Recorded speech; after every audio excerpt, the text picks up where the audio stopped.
Friends, आप सब तो जानते ही हैं कि पिछले कुछ हफ्ते ग्लोबल इकोनॉमी के लिए काफी मुश्किल रहे हैं। जैसे कि हमने आपको बताया था कि ट्रंप के टैरिफ वॉर ने ग्लोबली भूचाल ला दिया है। उसी तरह इंडिया में भी क्रॉस बॉर्डर इश्यूज के चलते मौसम थोड़ा गर्म है। टैरिफ वॉर तो अभी शांत हो गया है, बट इंडिया के क्रॉस बॉर्डर इश्यूज के चलते आने वाले वीक्स में स्टॉक मार्केट में उतार चढ़ाव देखने को मिल सकता है। As of now situation control में है और स्टॉक मार्केट भी अपवर्ड ट्रैजेक्टरी में है, but we will have to wait and watch. Well, पिछले हफ्ते 5 आईपीओ आए थे और हमने उनके बारे में डिटेल में जाना भी था। इस हफ्ते भी हम 2 नए आईपीओ के बारे में बात करेंगे जो इस हफ्ते ओपन होने वाले हैं। सो आइए शुरू करते हैं आज की हमारी वीडियो। लेकिन सबसे पहले फटाफट पिछले हफ्ते के आईपीओ का रिकैप कर लेते हैं।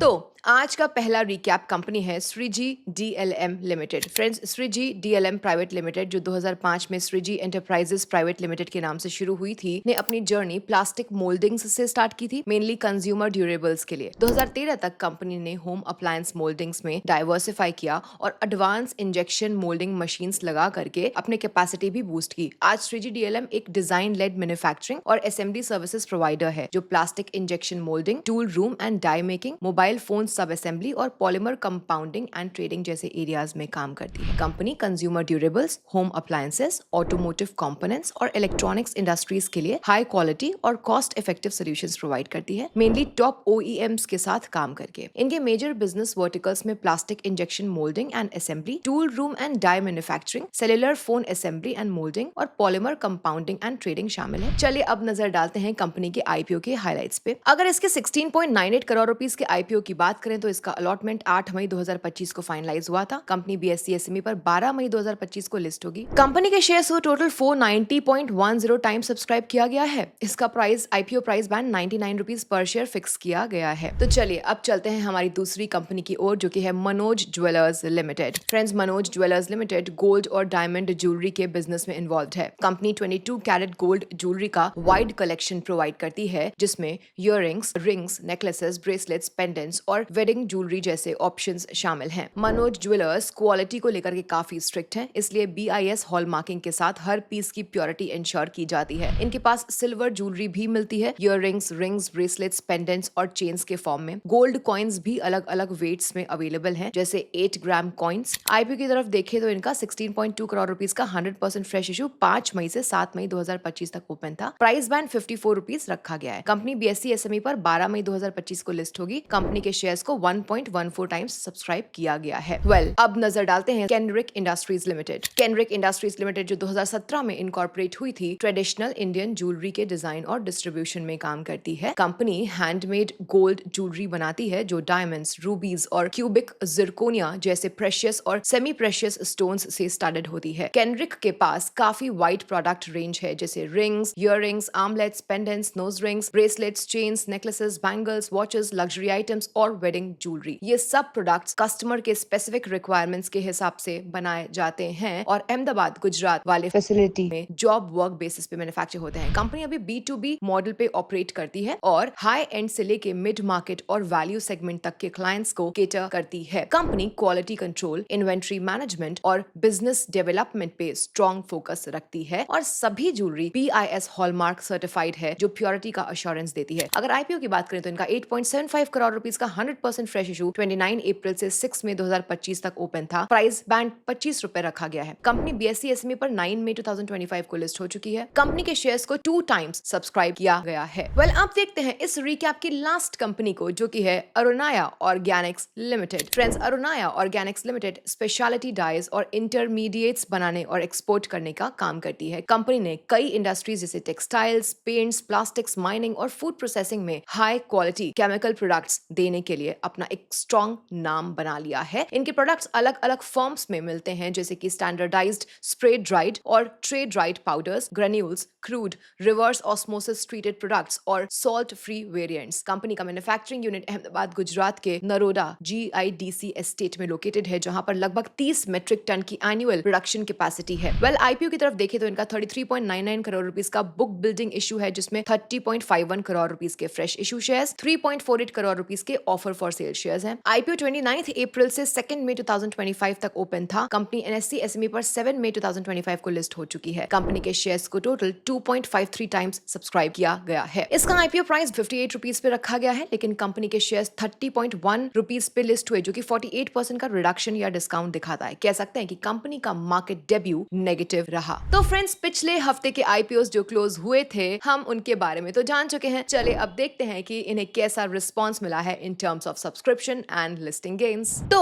ये तो था रिकैप। वैसे तो ये बहुत सारी कंपनीज हैं, but as a wise investor हमें इन सभी कंपनीज को प्रॉपर्ली एनालाइज करना चाहिए और उसी एनालिसिस के बेसिस पर अपना इन्वेस्टमेंट डिसीजन लेना चाहिए। इसलिए चलिए देखते हैं कि किस कंपनी का परफॉर्मेंस एंड विजन एक इन्वेस्टर को आकर्षित कर सकता है। और हाँ, ध्यान रहे ये कोई बाय या सेल रिकमेंडेशन नहीं है, बट सिर्फ एजुकेशन पर्पस के लिए है फ्रेंड्स। वेल, श्रीजी डीएलएम एक ऐसी कंपनी है जो end to end plastic manufacturing solutions provide करती है और इनका main focus design driven production पर होता है, ताकि प्रोडक्ट की फंक्शनैलिटी और मैन्युफैक्चरेबिलिटी दोनों एनहांस हो सके। इनके पास प्लास्टिक प्रोडक्शन के ऑलमोस्ट हर स्टेज की कैपेबिलिटी है, मटेरियल सिलेक्शन से लेकर extrusion, mould making, precision injection moulding और फाइनल असेंबली तक। अगर ओईएम क्लाइंट्स की बात करें तो श्रीजी उनके प्लास्टिक प्रोटोटाइप्स को high quality production ready components में कन्वर्ट करने में एक्सपर्ट है, चाहे वो कंज्यूमर इलेक्ट्रॉनिक्स हो या ऑटोमोटिव पार्ट्स। ओडीएम क्लाइंट्स के साथ ये कॉन्सेप्ट स्टेज से लेकर फिनिश प्रोडक्ट तक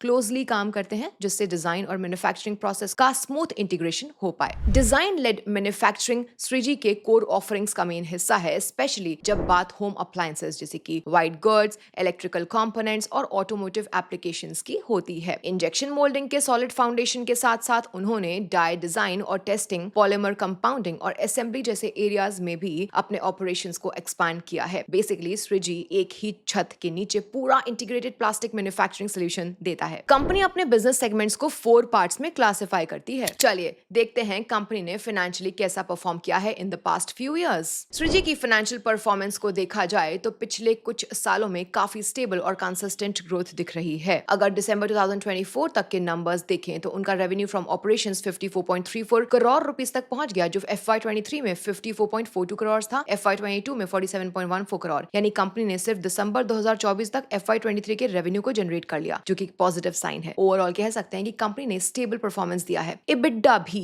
टाइम के साथ इंप्रूव हुआ है। FY22 में 4.65 करोड़ से बढ़ के दिसंबर 2024 तक 5.64 करोड़ तक पहुंच गया। इसके साथ साथ EBITDA मार्जिन्स भी बेहतर हुए हैं। FY22 में 6.79% से बढ़ के दिसंबर 2024 में 10.36%। मतलब कि श्रीजी ने अपनी कॉस्ट एफिशिएंसी पर काफी काम किया है और ऑपरेशंस को स्ट्रीमलाइन किया है। पैट भी स्टेडीली इंप्रूव हो रहा है। FY22 का प्रॉफिट 1.13 करोड़ रुपीस था, जो FY23 में 2.81 करोड़ रुपीस हुआ। दिसंबर 2024 में 3.09 करोड़। पैट मार्जिन भी इंप्रूव होकर 6.94% हो गया है, जो FY23 में 5.69% था। यानी कि कंपनी ज्यादा प्रॉफिट कमा रही है बिना रेवेन्यू को एग्रेसिवली बढ़ाए। श्रीजी के रिटर्न रेशियोज भी काफी इंप्रेसिव है। दिसंबर 2024 तक उनका रिटर्न ऑन नेटवर्थ 20.44% था, जो एक स्ट्रॉन्ग और हेल्दी लेवल माना जाता है। यानी कंपनी अपने शेयर होल्डर्स के इन्वेस्टमेंट्स पर अच्छा रिटर्न दे रही है। साथ ही ROAE यानी कि रिटर्न ऑन एवरेज इक्विटी 22.76% था। रिटर्न ऑन कैपिटल एम्प्लॉयड 25% है, जो क्लियरली दिखाता है कि श्रीजी अपने कैपिटल को एफिशिएंटली यूटिलाइज कर रही है। वेल, कह सकते हैं कि जो पैसा बिजनेस में लगा है उससे मैक्सिमम आउटपुट निकालने की कोशिश हो रही है, और वो भी सक्सेसफुल तरीके से। और सबसे अच्छी बात है कि डेट इक्विटी रेशियो सिर्फ 0.15 है, मतलब कि कंपनी के ऊपर ज्यादा कर्जा नहीं है। फाइनेंशियली काफी साउंड पोजीशन में है। अगर इन सारी कंपनीज का कंपैरिजन करें तो श्रीजी डीएलएम को सबसे ज्यादा बार सब्सक्राइब किया गया है, जो एक एक्सेप्शनल इन्वेस्टर डिमांड दिखाता है। कंपनी मल्टी सेक्टर इंडस्ट्रीज में रेलेवेंट है, तो in future loss easily manage कर सकती है। और company diversified service verticals with B2B stability रखती है। लेकिन ये भी हाईलाइट करना जरूरी है कि कंपनी एक कमोडिटाइज्ड मार्केट सेगमेंट में काम करती है, जहां पे प्रॉफिट मार्जिन्स बढ़ाना मुश्किल होता है। ये एक वॉल्यूम ड्रिवन बिजनेस है, वैल्यू ड्रिवन नहीं। इसलिए इन्वेस्टर्स को अपनी रिटर्न एक्सपेक्टेशंस चाहे लॉन्ग टर्म हो या शॉर्ट टर्म थोड़ा रियलिस्टिक रखना चाहिए। चलिए तो इसके साथ आगे बढ़ते हैं और बात करते हैं आने वाले हफ्ते में आ रहे SME IPOs के बारे में। सबसे पहले नजर डालते हैं वर्चुअल गैलेक्सी इन्फोटेक लिमिटेड पे। वर्चुअल गैलेक्सी इन्फोटेक अपना 93.29 करोड़ रुपीस का आईपीओ लेकर के आ रही है, जो पूरी तरीके से एक फ्रेश इशू होगा। आईपीओ का सब्सक्रिप्शन विंडो 9 मई 2025 से 14 मई 2025 तक ओपन रहेगा। टेंटेटिव अलॉटमेंट मई 15 और शेयर्स डीमैट अकाउंट में मई 16 2025 तक क्रेडिट होने के चांसेस हैं। इसका लिस्टिंग एनएससी एसएमई प्लेटफॉर्म पर 19 मई 2025 को एक्सपेक्टेड है। आईपीओ का प्राइस बैंड 135 से 142 रुपीस पर शेयर के बीच रखा गया है और मिनिमम लॉट साइज 1000 शेयर्स का है। कंपनी आईपीओ के नेट प्रोसीड्स से कुछ इंपॉर्टेंट स्ट्रेटेजिक इनिशिएटिव्स को फंड किया जाएगा। पहला मेजर ऑब्जेक्टिव है नागपुर महाराष्ट्र में एक नई डेवलपमेंट फैसिलिटी सेटअप करना, जिसमें 34.26 करोड़ रुपीस का कैपिटल एक्सपेंडिचर इंक्लूड होगा। इसके साथ ही कंपनी कुछ एग्जिस्टिंग बोरिंग्स को रीपे या प्रीपे करने के लिए 3 करोड़ रुपीस का फंड यूटिलाइज करेगी। कंपनी डेटा सेंटर में जीपीयू, सर्वर और स्टोरेज सिस्टम के प्रोक्योरमेंट के लिए 5.05 करोड़ रुपीस एलोकेट करेगी। एनहांसमेंट, मेंटेनेंस और एग्जिस्टिंग प्रोडक्ट्स को अपग्रेड करने के लिए 18.9 करोड़ रुपीस का यूज होगा, जो मैन पावर हायरिंग के थ्रू किया जाएगा। बिजनेस डेवलपमेंट और मार्केटिंग एक्टिविटीज के लिए 14.06 करोड़ रुपीस एलोकेट किया गया है और एक छोटा हिस्सा जनरल कॉर्पोरेट पर्पसेस के लिए भी रखा गया है। Friends, Virtual Galaxy Infotech Limited एक SaaS based IT solutions provider है, जो बीएफएसआई, ईआरपी और ई गवर्नेंस सेक्टर्स के क्लाइंट्स को कस्टमाइज्ड सॉफ्टवेयर सॉल्यूशंस ऑफर कर रही है। कंपनी प्राइमरली अपने कस्टमर्स को end to end software development, system integration और डेटा सेंटर सर्विसेज प्रोवाइड करती है। कंपनी का focus core banking software solutions, ERP systems और पेमेंट गेटवे इंटीग्रेशन पर है, जो कोऑपरेटिव बैंक्स, एनबीएफसीज, एमएसएमईज और स्टेट लेवल कॉर्पोरेशन जैसे क्लाइंट्स के ऑपरेशंस को डिजिटाइज करने में मदद करता है। 1997 में नागपुर से शुरुआत करने के बाद आज वर्चुअल गैलेक्सी इन्फोटेक के पास 300 प्लस एम्प्लॉयज का टीम है, जो सॉफ्टवेयर डेवलपमेंट, क्लाइंट सपोर्ट और आईटी इंफ्रास्ट्रक्चर को हैंडल करता है। इसका प्रेजेंस मुंबई, पुणे और दिल्ली एनसीआर जैसे स्ट्रेटेजिक लोकेशंस में भी है, जिससे ये ऑल इंडिया लेवल पर अपने क्लाइंट्स को सर्व कर सकती है। वर्चुअल गैलेक्सी इन्फोटेक अपने क्लाइंट्स को कई तरह के सॉफ्टवेयर सॉल्यूशंस ऑफर करती है, जो उनके बिजनेस ऑपरेशंस को स्ट्रीमलाइन करने में मदद करते हैं। सबसे पहला प्रोडक्ट है ई बैंकर, जो कि एक सेंट्रलाइज्ड कोर बैंकिंग सोल्यूशन है। ये कोऑपरेटिव और रिटेल बैंक्स की डेली ट्रांजैक्शंस को ऑटोमेट करता है और उन्हें एक सिंगल प्लेटफॉर्म से मैनेज करने में मदद करता है। इससे मेनली आज के दिन इंडिया और अफ्रीका के तंजानिया और मालावी के बैंक्स इसे यूज करते हैं। यहाँ ये मिलियंस ऑफ ट्रांजैक्शंस को हैंडल करते हुए कस्टमर सर्विस और मैनेजमेंट रिपोर्टिंग को इंप्रूव करता है। दूसरा प्रोडक्ट है आईबीएस ईआरपी, जो स्पेशली मैन्युफैक्चरिंग और सर्विस इंडस्ट्रीज के लिए बनाया गया है। ये ईआरपी सिस्टम फाइनेंस, एचआर और इन्वेंट्री मैनेजमेंट को ऑटोमेट करता है और शुगर फैक्ट्रीज, टेक्सटाइल्स और एजुकेशनल इंस्टीट्यूशंस के लिए काफी इफेक्टिव है। ईएपीएमसी एक वेब बेस्ड सॉफ्टवेयर है, जो एपीएमसी के ऑक्शन, टेंडरिंग और ऑफिस ऑपरेशंस को ऑटोमेट करता है। ये एपीएमसी एक्ट के रूल्स को फॉलो करते हुए फार्मर्स, ट्रेडर्स और कमीशन एजेंट्स के लिए workflow based, role based access system provide करता है। वीपे एक कॉम्प्रिहेंसिव डिजिटल पेमेंट सोल्यूशन है,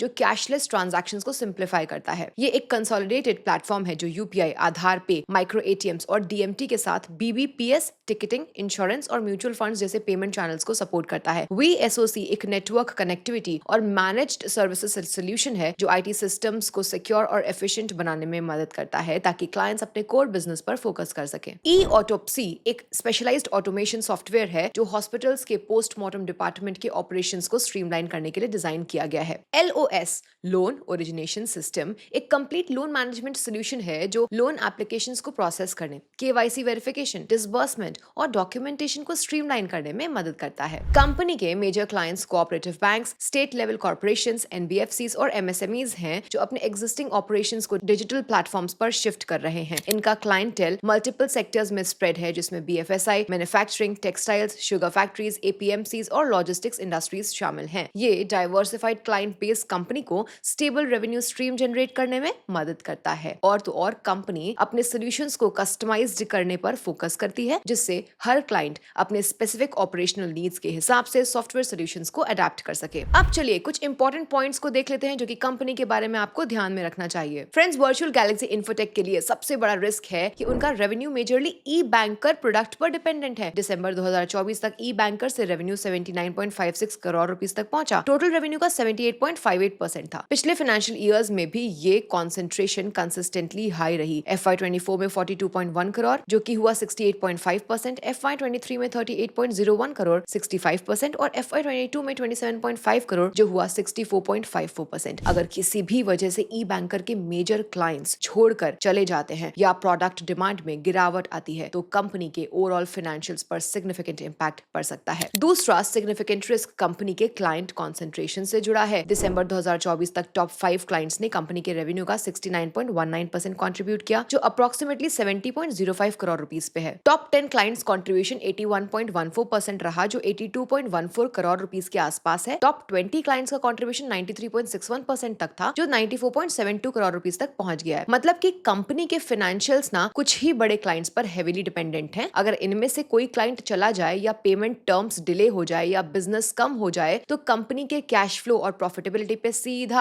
असर पड़ सकता है। एक और रिस्क ये है कि कंपनी का बीएफएसआई सेक्टर पर काफी ज्यादा डिपेंडेंस है। दिसंबर 2024 तक बीएफएसआई सेक्टर 94.53 करोड़ रुपीस का रेवेन्यू जनरेट हुआ, जो टोटल रेवेन्यू का 93.19% था। कॉन्सेंट्रेशन रिस्क इसलिए बढ़ जाता है क्योंकि अगर बीएफएसआई सेक्टर में स्लो डाउन आता है या फाइनेंशियल इंस्टीट्यूशंस अपने बजट्स कट करते हैं तो कंपनी का रेवेन्यू स्ट्रीम पर डायरेक्ट इंपैक्ट हो सकता है। महाराष्ट्र रीजन भी कंपनी के लिए एक और डिपेंडेंसी रिस्क क्रिएट करता है। दिसंबर 2024 तक महाराष्ट्र से रेवेन्यू 90.53 करोड़ तक रिकॉर्ड हुआ। टोटल रेवेन्यू का ये 89.42% था। इसका मतलब ये कि अगर महाराष्ट्र रीजन में economic slow down, regulatory changes या कंपटीशन इंक्रीज होता है तो कंपनी के बिजनेस प्रोस्पेक्ट्स को नुकसान हो सकता है। अब अगर कंपनी के फाइनेंशियल्स की बात करें तो दिसंबर 2024 तक रेवेन्यू फ्रॉम ऑपरेशन 101.24 करोड़ तक पहुंच गए, जो FY24 के 61.46 करोड़ रुपीस के रेवेन्यू से सिग्निफिकेंटली ज्यादा है। पिछले साल FY23 में ये रेवेन्यू 58.48 करोड़ था और FY22 में 42.62 करोड़ था। प्रॉफिटेबिलिटी के फ्रंट पर भी कंपनी ने जबरदस्त जंप दिखाया है। दिसंबर 2024 तक प्रॉफिट बिफोर टैक्स 38.72 करोड़ तक पहुंच गया, जो FY24 के 22.59 करोड़ रुपीस से काफी ज्यादा है। पिछले साल FY23 में ये प्रॉफिट 4.78 करोड़ और FY22 में 3.03 करोड़ था। FY25 में बॉटम लाइन पर स्ट्रॉन्ग शो का रीजन उनका स्ट्रॉन्ग टॉप लाइन ग्रोथ और रिड्यूस्ड फाइनेंस कॉस्ट्स कहा जा सकता है, और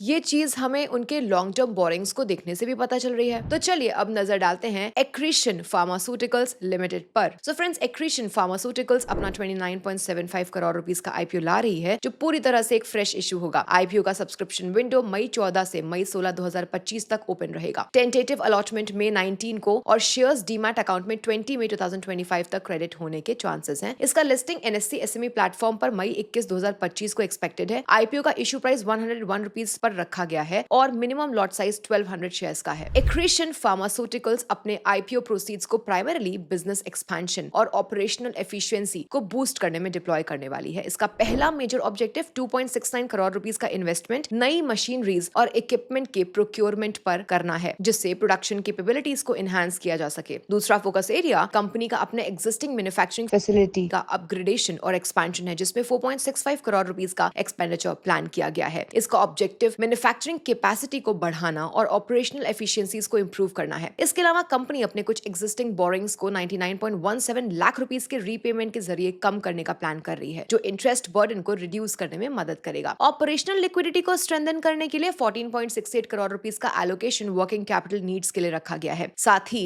एक हिस्सा जनरल कॉर्पोरेट पर्पसेस के लिए भी रिजर्व रखा गया है, जो डे टू डे ऑपरेशंस और स्ट्रेटेजिक इनिशिएटिव्स को फंड करने में मदद करेगा। एक्रीशन फार्मास्यूटिकल्स लिमिटेड की शुरुआत 2012 में हुई थी, जब प्रमोटर्स ने एक फार्मास्यूटिकल मैन्युफैक्चरिंग यूनिट एस्टैब्लिश करने के लिए पार्टनरशिप फॉर्म किया था। पिछले कुछ सालों में कंपनी ने अपने ऑपरेशंस को ग्रेजुअली एक्सपैंड किया और दिसंबर 18 2022 को पार्टनरशिप फर्म को लिमिटेड कंपनी में कन्वर्ट कर दिया। अब ये अहमदाबाद के इंटस फार्मास्यूटिकल्स सनंद गुजरात के मैन्युफैक्चरिंग यूनिट से अपने ऑपरेशंस को मैनेज कर रही है। Company tablets, capsules, oral liquids, ointments, creams, lotions, medicated shampoo, mouth wash और डस्टिंग पाउडर जैसे प्रोडक्ट्स बनाती है। ये प्रोडक्ट्स डोमेस्टिक मार्केट के साथ साथ एक्सपोर्ट मार्केट्स को भी सप्लाई किए जा रहे हैं, जिसमें एशिया, साउथ ईस्ट एशिया और लैटिन अमेरिका जैसे रीजन्स शामिल हैं। कंपनी के प्रोडक्ट्स काफी डाइवर्सिफाइड है, लेकिन उनका फोकस अभी भी उनके कोर प्रोडक्ट कैटेगरीज पर सेंटर्ड है। इसके साथ ही एक्रीशन फार्मास्यूटिकल्स अपने CDMO मॉडल के जरिए दूसरे मार्केटर्स के लिए कॉन्ट्रैक्ट मैन्युफैक्चरिंग भी करती है, जहां वो लोन लाइसेंस एग्रीमेंट्स के अंडर कस्टमाइज्ड फार्मास्यूटिकल प्रोडक्ट्स बनाती है। अगर हम प्रोडक्ट मिक्स को देखें तो दिसंबर 2024 तक टैबलेट्स कैटेगरी से कंपनी को 12.54 करोड़ रुपीस का रेवेन्यू मिला, जो उनके टोटल रेवेन्यू का 35.16% था। ये उनका सबसे बड़ा रेवेन्यू कंट्रीब्यूटर रहा। ओरल लिक्विड से 7.14 करोड़ रुपीस का रेवेन्यू जनरेट हुआ। ये टोटल रेवेन्यू का 20.01% था। कैप्सूल कैटेगरी से 5.58 करोड़ का रेवेन्यू आया, जो 15.65% कंट्रीब्यूट करती है। वेल, एक्सटर्नल प्रेपरेशंस जिसमें ऑइंटमेंट्स, क्रीम्स और लोशंस शामिल हैं, उससे कंपनी को 6.17 करोड़ रुपीस का रेवेन्यू मिला, जो टोटल रेवेन्यू का 17.31% रिप्रेजेंट करता है। Oral powder, sachet, dry syrup category का रेवेन्यू 4.23 करोड़ था, जो 11.87% कंट्रीब्यूट करता है। तो ओवरऑल कंपनी का प्रोडक्ट मिक्स काफी ब्रॉड है, लेकिन टैबलेट्स और ओरल लिक्विड्स सेगमेंट अभी भी कोर फोकस एरिया है। दिसंबर 2024 तक एक्रीशन फार्मास्यूटिकल्स का रेवेन्यू का मेजर हिस्सा कॉन्ट्रैक्ट मैन्युफैक्चरिंग के बिजनेस से आया, जो 22.95 करोड़ रुपीस रहा। टोटल रेवेन्यू का यह 64.35% कंट्रीब्यूट करता है। डोमेस्टिक सेल्स से 9.63% का रेवेन्यू जनरेट हुआ, ये ओवरऑल रेवेन्यू का 27% है। एक्सपोर्ट्स सेल्स में भी कंपनी ने 3.08 करोड़ रुपीस का रेवेन्यू रिकॉर्ड किया, जो टोटल रेवेन्यू का 8.65% है। तो फ्रेंड्स, ये तो हुई कंपनी के बिजनेस की बात। चलिए अब कुछ ऐसे पॉइंट्स पर नजर डाल लेते हैं जो आपको ये कंपनी एनालाइज करते टाइम जरूर ध्यान में रखनी चाहिए। एक चीज जो इसमें आपको ध्यान रखनी चाहिए वो है कंपनी की लिमिटेड ऑपरेटिंग हिस्ट्री। नवंबर 29, 2023 को एक्रीशन फार्मास्यूटिकल्स ने अपने आप को एक पब्लिक लिमिटेड कंपनी में कन्वर्ट किया। उससे पहले ये पार्टनरशिप फर्म के रूप में ऑपरेट कर रही थी, यानी कंपनी का पब्लिकली लिस्टेड एंटिटी के रूप में ऑपरेशंस काफी नया है और इन्वेस्टर्स के लिए उसके फाइनेंशियल परफॉर्मेंस और फ्यूचर प्रोस्पेक्ट्स को इवैल्यूएट करना मुश्किल हो सकता है। दूसरा रिस्क उनके रेवेन्यू कॉन्सेंट्रेशन से रिलेटेड है। दिसंबर 2024 तक कंपनी का 65.36% रेवेन्यू टॉप 10 कस्टमर्स से आया। अगर इन कस्टमर्स में से कोई भी बिजनेस छोड़ता है या डिमांड में गिरावट आती है तो ओवरऑल रेवेन्यू पर सिग्निफिकेंट इंपैक्ट पड़ सकता है। एक और कंसर्न उनके इन्वेंट्री मैनेजमेंट और डिमांड फोरकास्टिंग कैपेबिलिटीज से रिलेटेड है। दिसंबर 2024 तक उनका इन्वेंट्री लेवल 20.04 करोड़ रुपीस तक पहुंच गया, जो टोटल एसेट्स का 50.13% रिप्रेजेंट करता है। इन्वेंट्री लेवल्स पिछले कुछ सालों में काफी रैपिडली बढ़े हैं, जो डिमांड फोरकास्टिंग और वर्किंग कैपिटल साइकिल को प्रेशर में डाल सकता है। कंपनी का परचेजिंग कॉन्सेंट्रेशन भी एक सिग्निफिकेंट रिस्क फैक्टर है। दिसंबर 2024 तक टॉप 10 सप्लायर्स से ही 44.94% परचेजेस हुआ और उनका top supplier single handedly 12.65% purchases provide कर रहा है। ये डिपेंडेंसी सप्लाई चेन डिस्ट्रप्शंस या प्राइसिंग वोलेटिलिटी का रिस्क क्रिएट कर सकता है। और फाइनली कंपनी का ज्योग्राफिकल कॉन्सेंट्रेशन भी एक बड़ा रिस्क है। दिसंबर 2024 तक गुजरात से 94.33% रेवेन्यू जनरेट हुआ, जो उनका मेजर मार्केट है। यानी अगर गुजरात रीजन में कोई इकोनॉमिक या रेगुलेटरी डिस्ट्रप्शन होता है तो कंपनी के ऑपरेशंस और रेवेन्यू स्ट्रीम पर सीवियर इंपैक्ट पड़ सकता है। एक्रीशन फार्मास्यूटिकल्स के फाइनेंशियल परफॉर्मेंस में दिसंबर 2024 तक का रेवेन्यू 35.74 करोड़ रुपीस रिकॉर्ड किया गया, जो पिछले साल के 33.94 करोड़ रुपीस से थोड़ा ज्यादा है। अगर हम पिछले 2 सालों को देखें तो FY23 में रेवेन्यू 29.54 करोड़ रुपीस रहा और FY22 में ये 22.58 करोड़ रुपीस था। इसे दिख रहा है कि रेवेन्यू में स्टेडी ग्रोथ आई है। प्रॉफिट आफ्टर टैक्स भी दिसंबर 2024 तक 5.23 करोड़ रुपीस तक पहुंच गया, जो पिछले साल 3.87 करोड़ रुपीस से सिग्निफिकेंटली हायर है। FY23 में प्रॉफिट 10.39 लाख और FY22 में सिर्फ 7.9 लाख था। गौर करने वाली बात यह है कि ये इंक्रीज रेवेन्यू ग्रोथ से डिस्प्रपोर्शनेट है। अगर आप कंपनी के कंसोलिडेटेड बैलेंस शीट और कैश फ्लो स्टेटमेंट्स को देखोगे तो आपको दिसंबर 2024 पीरियड में रिसीवेबल्स में शार्प बिल्डअप दिखेगा। At the same time March 2024 period में आपको इन्वेंट्रीज में स्पाइक दिखेगी। दोनों ही कैश फ्लो के एंगल से रेड फ्लैग्स हैं। कहने का मतलब है कि हमें ध्यान देना चाहिए कि क्या कंपनी ने अपने बुक्स को विंडो ड्रेसिंग करा है या इनकी ये अर्निंग्स ग्रोथ सस्टेनेबल है। तो दोस्तों, आईपीओज में इन्वेस्ट करना एक्साइटिंग जरूर होता है, लेकिन हमेशा याद रखिए कि स्मार्ट इन्वेस्टिंग सिर्फ हाइप के पीछे भागने का नाम नहीं है। जब आप किसी एसएमई आईपीओ पर नजर डालते हो तो उस कंपनी के बिजनेस मॉडल, प्रॉफिटेबिलिटी और फ्यूचर पोटेंशियल को समझना इक्वली इंपॉर्टेंट है। दोस्तों, आज के मार्केट में पेशेंस भी एक स्ट्रेटजी है। फियर ऑफ मिसिंग आउट यानी कि फोमो से बचकर अगर आप क्वालिटी स्टॉक्स पर फोकस करें तो लॉन्ग टर्म में पोर्टफोलियो सॉलिड बनेगा। तो दोस्तों, अगर आपको ये पर्सपेक्टिव वैल्यूएबल लगा हो तो प्लीज लाइक जरूर करिए और अपने दोस्तों के साथ इस वीडियो को शेयर करिए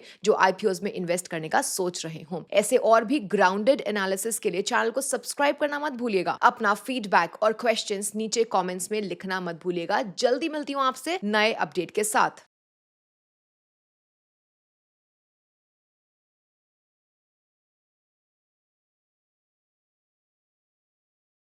Investment in securities market are subject to market risks. Read all the related documents carefully before investing. Please read the risk disclosure documents carefully before investing in equity shares, derivatives, mutual fund, and or other instruments traded on the stock exchanges.